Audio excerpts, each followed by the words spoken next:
எழுத்தச்சனின் அத்தியாத்ம ராமாயணம் மலையாள நூல் தமிழ் மொழிபெயர்ப்பு 29ஆம் நாள் கதைத் தொடர் இனிதே துவங்குகிறது.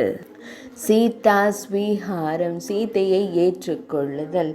பின்னர் ஹனுமனை நோக்கி மன்னனான ராமபிரான் கூறியருளினார்.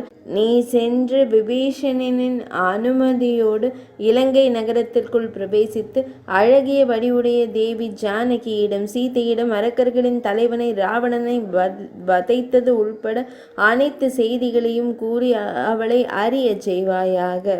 என்னுடைய உணர்வுகளையும் மகிழ்ச்சியையும் வார்த்தைகளையும் அவளிடம் சென்று கூறுவாயாக. நீ விரைவாக செல்வாய். இதனை செவிமடுத்து வாயுவின் மைந்தனான அனுமனும் விரைந்து லங்காபுரியை அடைந்தார். அங்கு வந்து அசுரர்களுடன் மகிழ்ச்சியாக பேசி நன்றியுடைய வாயுமைந்தனும் ஹனுமன் ராமபிரானின் பாத தாமரைகளை தியானித்து கொண்டிருக்கும் பூமி தேவியின் பெண்ணான தேவி சீதையை வணங்கினான். மகிழ்ச்சியான முகத்துடன் அந்த வானர தலைவன் ஹனுமன் நிகழ்ந்த விவரங்கள் அனைத்தையும் கூறத் தொடங்கினான். லக்ஷ்மண சுவாமியுடனும் விபீஷணாழ்வாருடனும் சுக்ரீவன் முதலிய வானர படைகளுடனும் இணைந்து கொண்டு அரக்கர்களின் தலைவனான 10 தலைகளை உடைய ராவணனை கொன்று துயரங்கள் நீங்கி தெளிவுற்று இருக்கிறார். இவ்வாறு தேவியாகிய தம்மை குறித்து கூறி மனம் தெளிந்து அருள் செய்தார் என்பதை அறிந்து கொள்வீராக. தேவி சீதைக்கு ஏற்பட்ட அளவற்ற மகிழ்ச்சியை என்னவென்று கூறுவது? ஜானகி தேவியும் தழுதழுத்த குரலில் கூறினாள், நான் உனக்கு என்ன தருவேன்? வானரத்தில் சிறந்தவனே, நான் உனக்கு என்ன தருவேன் என்று நீயே கூறுவாய்.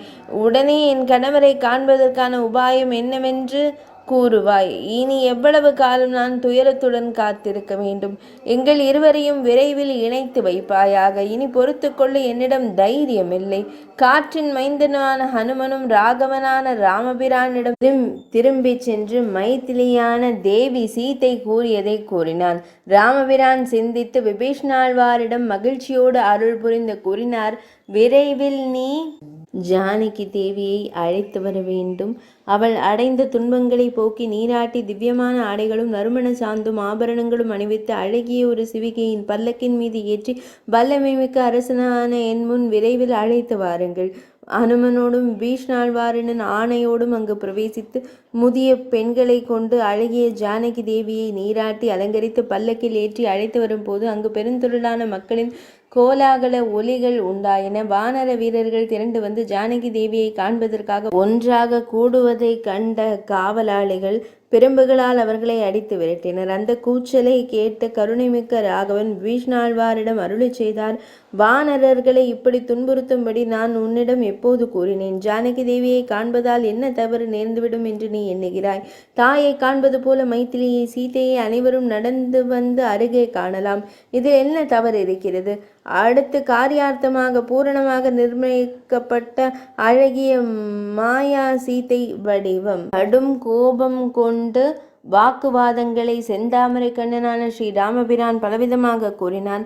லக்ஷ்மண சுவாமியிடம் மாயா சீதையும் துயரத்துடன் அந்த கணமே கூறினாள். தாமதியாமல் நம்பிக்கையற்ற கணவனுக்கும் மற்றும் விஷத்தில் வாழ்பவர்களுக்கும் வரவழைக்க குண்டத்தில் நெருப்பை நன்றாக மூட்டி தயக்கமின்றி இதில் குதிப்பதற்கு. சௌமித்ரியும் லக்ஷ்மண சுவாமியும் இதனை கேட்டு ரகோத்தமனின் ராமபிரானின் முகத்தை கண்டு மிகவும் நடுக்கத்துடனும் சாமர்த்தியம் மிகுந்த வானரர்களுமாய் ஹோமகுண்டத்தை அமைத்து நெருப்பையும் மூட்டி ராமபிரானின் பக்கத்தில் வந்து நின்றார். பூமி தேவியின் மகளுமான சீதை உடனே பிரசன்னமாகி கணவனை கண்டு பக்தியோடு வலம் வந்து முகூர்த்த நேரமும் கூப்பிய கரங்களோடு தேவர்களையும் அந்தணர்களையும் தபஸ்விகளையும் அக்னி தேவனையும் வணங்கி கூறினாள், கணவனை தவிர வேறொருவனை நான் எனது சிந்தனையில் நினைத்திருந்தேன் என்றால் அதற்கு நீ சாட்சி அல்லவா? எல்லாவற்றிற்கும் நீ உண்மையான சாட்சியாய் இருப்பதால் மார்க்கத்தை அறிந்தாய் நீ என்று கூறி 3 முறை வலம் வந்து நெருப்பில் குதித்தாள். சிறிதும் பயமின்றி தேவர்களும் முனிவர்களும் வியப்படைந்தனர். அந்நேரத்தில் உலகமே அசைவற்று நின்றது. தேவேந்திரனும் காலனாகி யமனும் வருணனும் வாயுவும் தேவாதிபதிகளும் குபேரனும் மந்தாகினியான கங்கையை சிரத்திலேந்திய சிவபெருமானும் பிரம்மதேவனும் அழகிய அப்சர பெண்களும் கந்தர்வர்கள் கிண்ணறர்கள் கிம்புருஷர்களும் நாகர்களும் பித்ருக்களும் முனிவர்களும் சாரணர்கள் குஹ்யகர்கள் சித்தர்கள் சாத்தியர்களும் நாரதர், தும்புரு போன்ற தலைமை பாடகர்களும் மற்றும் விண்வெளியில் விமானங்களில் பயணிக்கும் அனைவரும் சுற்றிலும் நிறைந்திருக்க ராமபிரான் எழுந்தருளி இருந்த அவ்விடத்தில் உள்ள எல்லோரையும் நரேந்திரனும் நரசிம்மனும் அரசனும் வணங்கினான். ராமச்சந்திர மூர்த்தியை பரமாத்மாவாக எண்ணி அன்பு மேலிட துதிக்கத் தொடங்கினார். சர்வ உலகங்களுக்கும் கர்த்தா, படைத்தவன் நீ அல்லவோ, அனைத்திற்கும் சாட்சியாக இருப்பவன் நீயே, அறியாமையின் உருவாக இருப்பவனும் நீயே, அறியாமையை போக்குபவனும் நீயே, சிருஷ்டிகர்த்தாவாகிய பிரம்மனாக இருப்பவனும் அஷ்ட வசுக்களில் அஷ்டமனாக இருப்பவனும் நீயே, உலகத்தில் ஆதியும் மத்தியும் அந்தமும் முடிவும் ஏகனான ஒரே பரம்பொருளை நித்திய சுரூபன் நீ அல்லவா. அஸ்வினி தேவர்கள் உன்னுடைய செவிகள், சூரியனும் சந்திரனும் உன்னுடைய விழிகள், தூய்மையானவனாகவும் நித்தியமானவனாகவும் தயை உள்ளவனாகவும் முக்தனாகவும் விடுதலை பெற்றவனாகவும் எப்போதும் இருப்பது நீ அல்லவோ. உன்னுடைய மாயையால் சூழப்பட்டவர்கள் உன்னை ஒரு சாதாரண மனிதன் என்றே கருதுவார்கள். உன்னால் உன்னுடைய நாமத்தை மனதிற்குள் ஸ்மரணம் தியானம் செய்பவர்களின் உள்ளத்தில் ஆத்ம ஞானத்தின் பிரகாசம் தெளிவாக ஒளிரும். கொடூரமான ராவணன் எங்களது பதவிகள் அனைத்தையும் இரக்கமின்றி பிடுங்கிக் கொண்டான். இப்பொழுது தம்மால் அவன் அழிக்கப்பட்டதால் எங்களுக்கு திரும்பவும் பூஜிக்கத்தக்க இன்பமும் மகிழ்ச்சியும் நிலைத்திருக்க வழிவகை செய்யப்பட்டுள்ளது. தேவர்கள் இவ்வாறு புகழ்ந்து கொண்டிருக்கும் வேளையில் பிரம்மதேவனான விரிஞ்சனும் ஸ்ரீராமபிரானை வணங்கி துதிக்க தொடங்கினார். பிரம்மதேவ ஸ்துதி. பரமானந்த வடிவனான உனது திருவடிகளை வணங்குகிறேன். அகில உலகங்களில் நிலை பெறுதலுக்கு காரணமான திருவடிகளை வணங்குகிறேன். ஆன்மீக ஞானிகளால் எப்போதும் சேவிக்கப்படுகிறது. தூய சித்த வடிவாகவும் மாறுபாடற்ற ஈஸ்வரனாகவும் திகழும் உன்னை வணங்குகிறேன். அனைவரின் இதயத்திலும் விளங்குபவனே, உலகமெல்லாம் நிறைந்திருப்பவனே, எல்லா உலகங்களுக்கும் பிரியமானவனே, மக்கள் அனைவருக்கும் ஆச்சரியம் அளிப்பவனே, சூரியனின் பிரகாசத்தை கொண்ட ரத்தின கிரீடத்தை சூடியவனே, கருணை கடலே, ரகுநாதனே, லக்ஷ்மி தேவியின் மணாளனே, ராஜராஜேந்திரனே, அசுரர்களை இரவில் திரிபவர்களை அழிப்பவனே, தாமரை கண்ணனே, ராவணனை அழித்தவனே, மாயைக்கு அப்பாற்பட்டவனே, மாயா ரூபமாக உள்ளவனே, மனித குலத்தின் தலைவனே, மாயையற்றவனே, மது என்ற அசுரனை கொன்றவனே, மனித உருவம் எடுத்தவனே, அகந்தையற்றவனே, மனிதர்களுள் சிறந்தவனே, இனிமையின் வடிவமே, மனதை மயக்குபவனே, மாதவனே, யோகிகளால் எப்போதும் சிந்திக்கப்படுபவனே, யோகிகளின் இலக்கே, மகா யோக நெறியை அமைத்தவனே, பரிபூரணமான அச்சுதனே, அழகான வடிவத்தை கொண்ட ராமபிரானை, உலகிற்கெல்லாம் இன்பம் தருபவனே, எப்போதும் சீதா பிராட்டியால் விரும்பப்படும் பகவான் ஸ்ரீ ராமச்சந்திர மூர்த்தியை நான் எப்போதும் பஜிக்கிறேன், துதிக்கிறேன், பூஜிக்கிறேன். பிரம்மதேவரின் இந்த ஸ்துதியினை செவிமடுத்து பகவான் ஸ்ரீ ராமபிரான் மனமகிழ்ந்து வீற்றிருந்த வேளையில் உலகிற்கெல்லாம் புகலிடமாக விளங்கும் ராமபிரான் தன்னிடம் அடைக்கலம் புகுந்தோரிடம் பேரன்பு கொண்ட வைதேகியை, தேவி சீதையை காணிக்கைகளை எடுத்து கொண்டு வந்து உடனே வணங்கினர். அனைவரும் ஆச்சரியத்தில் மூழ்கி நின்றனர். லங்கேசனை, ராவணனை அழிப்பதற்காக கானகத்தில் மாயையாக வைக்கப்பட்டிருந்த தேவி சீதையை யாதொரு ஐயமும் இன்றி ஏற்றுக்கொள்ளுங்கள். துன்பங்கள் தீர்ந்துவிட்டன. உலகனைத்திற்கும் அக்னி தேவனை வழிபட்டு ராகவனான ராமபிரான் மகிழ்ச்சியோடு தேவியை ஏற்றுக்கொண்டார். தாமரை கண்ணனாகிய ராமபிரானும் ஜானகி தேவியை தன் மடியில் அமர்த்தி பேரொளியுடன் விளங்கினார். தேவேந்திர ஸ்துதி. அப்போது தேவேந்திரன் மற்ற தேவர்களுடன் இணைந்து ராமபிரானை வணங்கி துதித்தார். ராமச்சந்திரா பிரபோ, என்னை காத்தருளும் காத்தருளும். ராமபத்ரா பிரபோ, என்னை காத்தருளும் காத்தருளும். எங்களை காப்பதற்கு வேறு யாரும் இல்லை. கருணை கடலே, தம்முடைய நாமமாகிய அமிர்தத்தை எப்போதும் ஜபித்து கொண்டிருக்க வேண்டும் என்ற எண்ணம் என் மனதிற்கு வர வேண்டும்.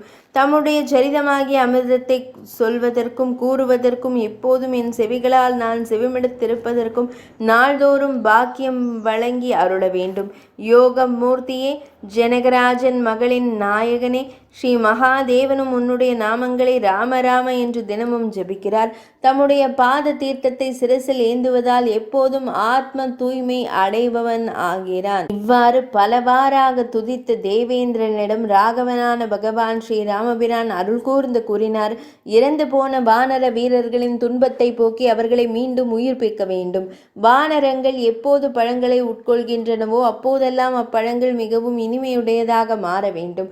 வானரங்கள் தாகம் தணிக்க அருந்தும் நதிகள் அனைத்தும் தேனாக மாற வேண்டும் என்று ராமபிரான் கூறியவாறே தேவேந்திரன் மங்களமான மனதுடன் அருள் புரிந்தான். நன்கு கண்ணுறங்கி விழித்தெழுந்தவர்களைப் போல இறந்த வானர கூட்டங்கள் அனைவரும் உயிர் பெற்று எழுந்த ராமபிரானை வணங்கினார்கள். அச்சமயத்தில் சடாமகுடத்திலும் பிறைச்சந்திரனை சூடிய பரமேஸ்வரனாகிய சிவபெருமான் பகவான் ஸ்ரீ ராமச்சந்திரனை கண்டு அருள் கூர்ந்து கூறினார்.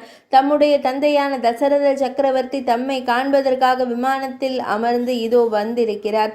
அவரை சென்று வணங்குவீராக. சிவனின் அன்பான சொற்களை செவிமடுத்த பகவான் ஸ்ரீ ராமபிரான் மிகுந்த நடுக்கத்துடனும் பக்தியுடனும் சென்று தசரத மன்னரை வணங்கினார். வைதேகியான அன்னை சீதையும் சுமித்ரையின் மைந்தனான லக்ஷ்மண சுவாமியும் மரியாதையுடன் தசரத சக்கரவர்த்தியை வணங்கினார்கள். தசரத மன்னன் அவர்களை தழுவி நெற்றியில் முத்தமிட்டு பரமபுருஷனாகிய ராமபிரானியையும் லக்ஷ்மண சுவாமியையும் தேவி மைத்திலியையும் அன்பு பெருக தழுவி பேரானந்தத்தில் மூழ்கியவராக சிந்தித்து ராமபிரானிடம் கூறினார். தூய வடிவினனே, உன்னை மகனாக பெறுகின்ற பாக்கியம் எனக்கு கிடைத்ததால் எனது பிறப்பு இறப்பு போன்ற சம்சார துன்பங்கள் அனைத்தும் நீங்கிவிட்டன. தந்தையின் வார்த்தைகளை செவிமடுத்து பகவான் ஸ்ரீ ராமச்சந்திர மூர்த்தியும் அப்போது மகிழ்ச்சியுடன் செல்வதற்காய் விடை பெற்றார். தேவேந்திரன் முதலான தேவர்களுடன் தசரத சக்கரவர்த்தியும் சென்று அமராவதியை தேவலோகம் அடைந்து வசதித்தான். சத்தியசந்தனை வணங்கி விடைபெற்று சத்தியலோகத்தை அடைந்தார். பிரம்மதேவரும் காத்தியாயினி தேவியோடும் மகேஸ்வரனார் பிரீத்தியுடன் ரிஷப வாகனத்தில் எழுந்தருளினார். பகவான் ஸ்ரீ ராமச்சந்திர மூர்த்தியின் நியோகத்தினால் கட்டளையினால் சென்றார்கள். நாரத முனிவர் முதலான மகாமுனி கூட்டங்களும் தாமரை கண்ணனை வாழ்த்தி கவலையின்றி ஆகாயத்தில் சஞ்சரிப்பவர்களும் தேவர்களும் சென்றார்கள். அயோத்திக்கு செல்லும் யாத்திரை. அரசனை ராமபிரானை வணங்கி வேண்டினான். பின்னர் விபீஷ்ணாழ்வாராகிய பக்தன் மகிழ்ச்சியுடன் அடியேனை பற்றி வாத்சல்யம் அன்பு தேவரீருக்கு உண்டு என்றால் மிகுந்த திருப்தியுடன் மங்கள தேவதையான தேவி சீத்தையோடு மங்கள ஸ்நானமும் மங்கள நீராடலும் செய்தருள வேண்டும். சிறப்பாக இன்று விருந்தும் முடித்து நாளை காலையில் புறப்படலாம் என்று விபீஷ்ணாழ்வார் கூறியதை செவிமடுத்ததும் மன்னர்களுக்கெல்லாம் மன்னவனான ராமபிரான் அருளி செய்தார். சகோதரனாகிய பரதன் அயோத்தியில் துயரத்தில் மூழ்கியிருக்க என் சகோதரன் தனியாக என்னை எதிர்பார்த்து அமர்ந்திருக்கிறான். பரதன், நான் அவனோடு சென்று சேருவதில் ஒரு கணமும் தாமதம் வரலாகாது. 14 ஆண்டுகள் முழுமையாக முடியும் வரைதான் அவன் காத்திருப்பான். அதற்குள் நான் அங்கு செல்லவில்லை என்றால் மறுநாளை அவன் நெருப்பில் குதித்து உயிரை மாய்த்து கொள்வான். அதனால் நான் விரைவாக அங்கு சென்று சேர வேண்டும். காலம் மிக நெருங்கிவிட்டது. அதற்குள் நான் அயோத்திக்கு சென்று சேர வேண்டும். எனக்கு தம் மீது சிறிதும் பாசமில்லை என்று எண்ண வேண்டாம். தாம் விரைவில் என் சம்மதத்துடன் இந்த வானர வீரர்களை எல்லாம் மரியாதையுடன் உபசரித்து நல்விருந்து அளிப்பாயாக. அவர்களுக்கு மகிழ்ச்சி அளித்தால் அது எனக்கே மகிழ்ச்சி அளித்ததற்கு சமம். இதில் எந்த ஐயமும் இல்லை. செவிமடுப்பாய். என்னை அன்போடு வழிபட்டதன் பலன் இந்த வானர வீரர்களையும் வழிபட்டால் உனக்கு கிடைக்கும். உணவு, உடை, தங்காபரணங்கள் மற்றும் பீதாம்பரங்களை வழங்கி வானரர்களுக்கு மகிழ்ச்சி அளிக்கும் வகையில் விபீஷ்ணாழ்வார் அவர்களை உபசரித்து வழிபட்டார். பின்னர் வானரர்களுடன் சென்று தாமரை கண்ணனான பகவான் ஸ்ரீ ராமபிரானை வணங்கி விபீஷ்ணாழ்வார் கூறினார். தாங்கள் உடனடியாக புறப்படுவதற்கு வசதியாக இதோ புஷ்பக விமானம் ஆயத்தமாக உள்ளது. இரவு கழிந்து பிரம்ம முகூர்த்தத்தில் இந்த செய்தியை செவிமடுத்த புருஷோத்தமனான ராமபிரான் மகிழ்ச்சி அடைந்தார்.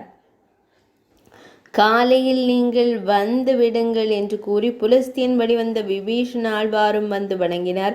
ஜானகியோடும் இளவலோடும் சென்று மனிதருள் வீரனான ராமபிரான் விமானத்தில் ஏறினார். சூரிய மைந்தர் முதலான வானர தலைவர்களுடனும் வானத்தில் சஞ்சரிக்கும் விபீஷணாழ்வாருடனும் ரகோத்தமனான ராமபிரான் புன்னகையுடன் அன்போடு கூறினான். மெதுவாக நான் அயோத்திக்கு செல்கிறேன். நண்பர்களுக்கான காரியம் உங்களால் சிறப்பாக முடிந்தது. பகைவர்களும் உங்களால் வெல்லப்பட்டனர். வானர அரசனே, சுக்ரீவனே, பேரறிவாளனே, கிஷ்கிந்தைக்கு சென்று சுகமாக வாழ்வாயாக, ஆசுவாசம் அடைவாயாக. விபீஷணா, லங்கைக்கு விரைவாக சென்று நீயும் உனது சுற்றத்தாருடன் வாழ்வாயாக. காக்குஸ்தனான ராமபிரான் இவ்வாறு அருளி செய்த நேரத்தில் விரைவில் அவரை வணங்கியவர்கள் கூறினார்கள். நாங்களும் உங்களுடன் அயோத்திக்கு வந்து கௌசல்யா என்னை முதலான அன்னையரை வணங்கி மங்களகரமான பட்டாபிஷேகத்தையும் கண்டு நாங்கள் எங்களது இருப்பிடங்களுக்கு திரும்பி செல்ல உங்களது திருவுள்ளத்தில் அருள் புரிய வேண்டும். அகில உலகங்களின் நாயகனே, அப்படியே ஆகட்டும், எனக்கும் அதுவே விருப்பம். உங்களுக்கும் அவ்வாறு தோன்றியது ஆச்சரியமே. அப்படியானால் வாருங்கள், விமானத்தில் ஏறுங்கள். நண்பர்களை பிரியும் துயரம் இல்லாமல் போகட்டும். படைகளோடும் அரக்கர்களின் அரசரும் வானரர்களும் விமானத்தில் ஏறினார்கள். சம்சார நாசத்திற்கான பூஜைக்குரிய புஷ்பக விமானமானது அன்னப்பறவையைப் போல அக்காலத்தில் மிக அழகாக ஒளி வீசி விளங்கியது. விண்ணுலக தலைவனான தேவேந்திரன், சுக்ரீவன், எனது இளவலான விபீஷ்ணாழ்வார் மற்றும் அன்பிற்குரியவர்களுடன் கூடிய ராமபிரானால் அந்த ஆகாயத்தில் புஷ்பக விமானமும் மிகவும் ஒளிமயமாய் விளங்கியது. சூரியனின் பிம்பத்தைப் போல தனதாசனமும் குபேரனின் ஆசனமும் பிரகாசித்தது. பக்தர்களிடம் அன்பு கொண்ட பகவான் ஸ்ரீ ராமபிரான் சீதையை தனது மடியில் அமர்த்தி கொண்டு 4 திசைகளையும் மீண்டும் கண்டு உரையாடத் தொடங்கினார். குழந்தாய், ஜனகனின் மகளே, என் அன்பிற்குரியவளே, செவிமெடுப்பாய், அனைவராலும் சேவிக்கப்படுபவளே, தாமரை போன்ற விழிகளை உடையவளே, திரிகூடமலையின் உச்சியில் அமைந்துள்ள உலகையே மயக்கும் அழகிய லங்காபுரியை காண்பாய். அங்கே இரத்தமும் சேரும் நிறைந்து அச்சத்தை தரும் போர்க்களத்தை காண்பாய். அங்கேதான் வானரர்களுக்கும் அரக்கர்களுக்கும் இடையே மிகவும் உரோமஞ்சன மயிர்கூச்செறியும் தரும் போர் நிகழ்ந்தது. அங்கேதான் ராவணன் எனது அம்புகளால் அடிபட்டு வீழ்ந்து மடிந்தான். அது உன்னால் தான் நிகழ்ந்தது. கும்பகர்ணனும் மகாராக்ஷனும் எனது அம்புகளால் அடிபட்டுதான் மடிந்தனர். அன்பே, பெண்ணே, இந்திரஜித்தும் அதிகாயனும் மீண்டும் லக்ஷ்மணனின் அம்புகளால் அடிபட்டு வீழ்ந்து மடிந்தனர். அதன் பின்னர் மற்ற அரக்கர்களையும் குரங்குகள் கொன்றொழித்தன. கடலில் கட்டப்பட்ட சேது பாலத்தை காண்பாய். அதற்கும் காரணம் நீ அல்லவா? அன்பான பெண்ணே, சேதுபந்தனம் என்பது பஞ்ச பாதகங்களையும் 50 பாவங்களையும் போக்கக்கூடிய உலகிலும் பூஜிக்கத்தக்க மகா தீர்த்தமாகும். கண்ட மாத்திரத்திலேயே பாவங்கள் அனைத்தும் நசியும் வண்ணம் அமைந்த இந்த ராமேஸ்வரத்தை காண்பாய். என்னால் பிரதிஷ்டை செய்யப்பட்ட அரவத்தை அணிகலனாக கொண்ட அந்த மகேஸ்வரனை, பரமேஸ்வரனை, சிவபெருமானை நீ வணங்குவாயாக. உத்தமனான விபீஷ்ணாழ்வார் என்னை சரணடைந்த இடம் இதுவல்லவோ? தாமரை கண்ணியே, இதோ உன் முன் தெரிகிறது, காண்பாய். வானரங்களின் தலைவனான சுக்ரீவனின் கிஷ்கிந்தை நகரம் இதுவே. கணவனின் இந்த அழகான வார்த்தைகளை செவிமடுத்து மகிழ்ந்த பூமாதேவியின் திருமகளான அன்னை சீதை மனதிற்குள் சிந்தித்தார். தாரை உள்ளிட்ட அழகிய வானர பெண்களையும் நாம் கண்டு அவர்களை நம்முடன் அயோத்திக்கு அழைத்து செல்ல வேண்டும். இதனை காணும் அயோத்தி வாழ் மக்களின் மனதிலும் மிகுந்த மகிழ்ச்சியும் ஆச்சரியமும் உண்டாகும் என்பது நிச்சயம். மேலும் இந்த வானர வீரர்கள் பல தினங்களாக தங்கள் மனைவியரை பிரிந்து அல்லவா இருக்கிறார்கள். கணவனை பிரிந்திருக்கும் துயரம் எத்தகையது என்பதை இந்த உலகிலும் என்னை விட வேறு யார் நன்றாக அறிய முடியும்? எனவே இவர்களுடைய மனைவிகள் எல்லோரையும் இங்கே நம்மோடு சேர்த்து அழைத்து செல்ல வேண்டும். உலகிற்கும் நாயகனான ஸ்ரீ ராமபிரான் சீதையின் மனக்கருத்தை உடனடியாக அறிந்து கொண்டு புஷ்பக விமானமும் கனப்பொழுதில் மெல்ல மெல்ல கீழே இறங்கியது. அப்போது ராகவோத்தமனான பகவான் ஸ்ரீ ராமபிரான் வானரர்களை கண்டு அருளி செய்தார். வானர வீரர்களே, நீங்கள் அனைவரும் உங்களது மனைவிகளை இங்கே அழைத்து வாருங்கள். வானர வீரர்கள் அதனை செவிமடுத்து மிகுந்த மகிழ்ச்சியுடன் கிஷ்கிந்தைக்குள் புகுந்து தங்கள் மனைவிகளை செல்க என்று கூறி புஷ்பக விமானத்தில் ஏறச் செய்தார்கள். வானர தலைவர்களும் சுக்ரீவன் முதலானோர் விமானத்தில் ஏறினர். பெண்களில் சிறந்த அன்னை ஜானகி தேவியும் தாரை முதலான வானர பெண்களோடு பெருமகிழ்ச்சி அடைந்தாள். பார்வைகளினாலும் உரையாடல்களினாலும் புன்னகையினாலும் ஆலிங்கங்களினாலும் ஒருவரை ஒருவர் தழுவுதல் மூலமும் கௌரவித்து கொண்டு மிகுந்த மகிழ்ச்சியோடு விமானம் விரைவாக புறப்பட்டது. நாயகனான பகவான் ஸ்ரீ ராமபிரான் ஜானகியான ஜனகநந்தினி தேவி சீதையிடம் பேரானந்தத்துடன் இவ்வாறு கூறத் தொடங்கினார். மனோகரியே தேவி, காண்பாய். விசித்திரமான உயர்ந்த ருஷ்யமுக மலை எவ்வளவு பிரம்மாண்டமாக இருக்கிறது. இங்குதான் வாலியின் மைந்தனான அங்கதன் மற்றும் சுக்ரீவன் நம்மை வந்தடைந்தனர். அழகிய வடிவம் கொண்டவளே, இதோ நாம் வசித்த பஞ்சவடி. பக்தியுடன் அகஸ்திய முனிவரின் ஆசிரமத்தையும் இங்கே சுதீக்ஷ்ணரின் ஆசிரமத்தையும் வணங்கிக் கொள்வாய். இதோ நாம் முன்னாளில் வாழ்ந்த சித்திரகூட மலை. இங்குதான் நாம் பரதனை சந்தித்தோம். நினைவில் உள்ளதா? மங்களமானவளே, மகிழ்ச்சியுடன் பரத்வாஜ ஆசிரமத்தை காண்பாய். தூய்மை தரும் யமுனை கரையில் இது சோபிக்கிறது. கங்கை நதிக்கு அக்கரையில் குகன் ஆட்சி செய்யும் ஸ்ருங்கிபேரபுரம் எனும் நாடு இருக்கிறது. அதற்கு பின்புறம் சரையு நதிக்கரையில் அழகான புண்ணியம் நிறைந்த அயோத்தி நகரம் உள்ளது. ராகவன் இவ்வாறு கூறிய மாத்திரத்திலேயே அவன் திருவுள்ளத்தை அறிந்து விமானம் மெல்ல கீழே இறங்கியது. பரத்வாஜ முனிவரை சென்று வணங்கினர். முனி சிரேஷ்டரும் அவர்களை வாழ்த்தி ஆசீர்வதித்தார். ராமபிரானும் செவிமடுத்த போது, அயோத்தியில் சுகக்ஷேமங்கள் ஏதேனும் குறைவின்றி உள்ளதா மகனே? என் தாயார் குலத்திற்கும் என் சகோதரர்களுக்கும் ஆச்சாரியர்களுக்கும் நலம்தானா? முனிஸ்ரேஷ்டரான பரத்வாஜ முனிவர் அப்போது அருளி செய்தார். அயோத்தி நகரத்தில் எவருக்கும் எந்த மன துயரமும் இல்லை. பரதாழ்வாரும் சத்ருக்னாழ்வாரும் ஆகிய இரு குமாரர்கள் தினமும் தூய்மையான பழங்களையும் கிழங்குகளையும் உட்கொண்டு பக்தியுடன் சடைமுடி தரித்து சத்திய சுரூபனான தம்மையை தியானித்து வாழ்கிறார்கள். அரியணையில் தமது பாதுகையை வைத்து ஆசைகளை துறந்து புஷ்பாஞ்சலியும் செய்து தங்கள் சகல கர்மங்களையும் அதில் அர்ப்பணித்து சம புத்தியுடன் வாழ்கிறார்கள். தம் பிரசாதத்தால் அனைத்தும் அறிந்திருக்கிறேன். வில்லேந்திய பிரபுவே, நிகழ்ந்தது அனைத்தையும் நான் அறிவேன். தேவி சீதையின் அபகரணமும் சுக்ரீவனுடனான நட்பும் அரக்கர்கள் அனைவரையும் வதைத்ததும் போர் நிகழ்ந்த விதமும் மாருதியான அனுமனின் போர் பராக்கிரமும் என அனைத்தையும் நான் கண்டுகொண்டேன். ஆதியும் அந்தமும் இல்லாத பரபிரம்மாதி தத்துவமாக விளங்கும் பொருள் தாமே. சாட்சாத் பகவான் ஸ்ரீ மகாவிஷ்ணுவாகிய நாராயணனே தாம். முக்தியளிக்கும் இறைவன் தாமே என்பது நிச்சயம். ஸ்ரீ லக்ஷ்மி தேவியே அன்னை சீதையாக அவதரித்தாள். லக்ஷ்மண சுவாமியாக வந்தவர் தமது இளவல் உலக பிரபுவே, இன்று நீ என் ஆசிரமத்தை புனிதமாக்க வேண்டும். நாளை அயோத்தி நகரத்திற்குள் எழுந்தருள்வாயாக. செவிகளுக்கு அமுதமான முனிவரின் சொற்களை செவிமடுத்து ராகவன் தன் பர்ணசாலைக்குள் பிரவேசித்தார். பூஜிக்கத்தக்கவரும் தாமரை கண்ணனுமான பகவான் ஸ்ரீ ராமபிரான் தன் இளவலுடனும் மனைவியுடனும் மகிழ்ச்சி அடைந்தார். ஹனுமத் பரத சம்வாதம். ஹனுமன் பரதன் உரையாடல். பின்னர் ஒரு முகூர்த்த காலம் சிந்தித்து ராகவன் தன் காற்றின் மைந்தனிடம் ஹனுமனிடம் கூறினார், நீ அயோத்தி நகரத்திற்கு சென்று என் சகோதரனை கண்டு நலன்களை அறிந்து பாய். நம்முடைய செய்திகள் அனைத்தையும் ஒன்றும் விடாமல் அவனிடம் கூற வேண்டும். செல்லும் வழியில் குகனையும் கண்டு செல்வாய். மாருதியான ஹனுமனும் மனித வடிவம் தாங்கி சென்று ஸ்ரீ ராமபிரானின் செய்தியை குகனுக்கும் அறிவித்தார். விரைவாக சென்று நந்தி கிராமத்தில் பக்தியுடன் இருக்கும் பரதனை கண்டார்.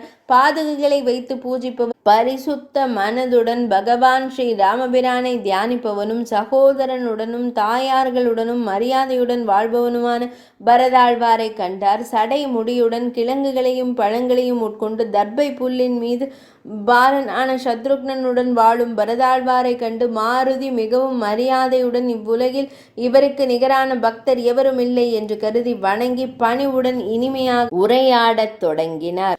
குணங்களின் நிதியே, தமது தமையனான ராமபிரான் இன்னும் ஒரு முகூர்த்த காலத்தில் தமக்கு முன்பாக எவ்வித துன்பமும் இன்றி நலமாக வந்து தோன்றுவதைக் காண்பாய்.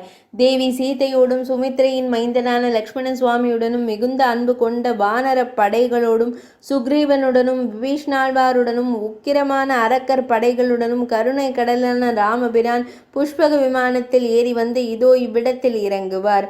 ராவணனை கொன்று தேவியையும் மீட்டெடுத்து தேவர்களால் வணங்கப்படும் ராகவனை கண்டு அவரை வணங்கி உன் மனதில் உள்ள துயரமெல்லாம் நீங்கி இனி நெடுங்காலம் வாழ்வாயாக. இவற்றை கேட்ட பரதாழ்வார் மிகுந்த மகிழ்ச்சியினால் மயக்கமடைந்து கீழே விழுந்தார்.